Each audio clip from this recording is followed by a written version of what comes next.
Assalamualaikum and good morning. Okay students, we are going to study the topic 2.1.2. The topic is 2.1.2 at page number 26. Fine, we are moving towards the end of the chapter almost, but today we will do 2.1.2. The topic is the theory, law and principle. You have to memorize these two definitions. For that you should know the basic concept. As we know, we were studying about the hypothesis, deductions, experimentations. Always remember, when there is a hypothesis and it is being given a repeated exposure to experimentation and is not falsified. A hypothesis has been made, experiments have been done to that relative to the hypothesis and are not getting falsified. What happened? It is actually increasing the confidence of a biologist. Fine. Such well-supported hypothesis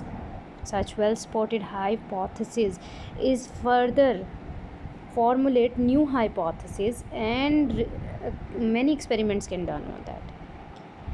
If such a hypothesis stand the test of time, that is tested by the time frequently and never rejected, will be called as theories.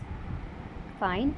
The hypothesis that has been tested many times and is never rejected will become a theory. Fine. A theory is supported by a great deal of evidence. Fine. If the theory is productive, if a theory is productive, it will keep on suggesting new hypotheses, and so the testing goes on.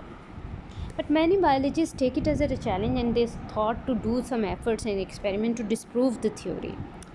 If a theory still survives such doubtful approaches and continues to be supported by the experimental evidences, it becomes a law or principle.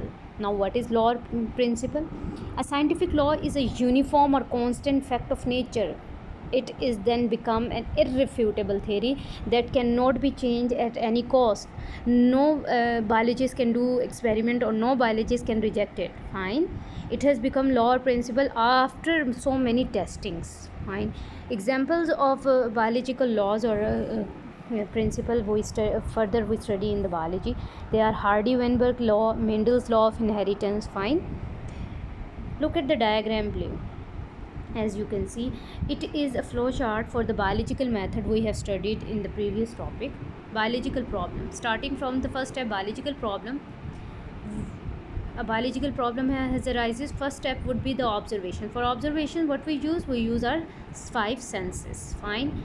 After that, we think of an answer that might make a sense. We think of it. It can be a suggestion, it can be a proposition, or it can be a tentative idea. That will become a hypothesis. After the tentative idea, we make conclusions with if and then logics, and it will be called as deductions. Then we do experiments. For that, we would use one experimental group, another is the control group. Fine. If the experiments prove the hypothesis or deductions to be correct, then we will do data organization, analysis, statistical methods, mathematical calculations. Then we summarize the results, and if proved, reporting of results will be done, discussion, seminar, theory. If theory will be further tested and proved to be correct, then it becomes a law or principle. So you have to prepare this diagram too. Thank you.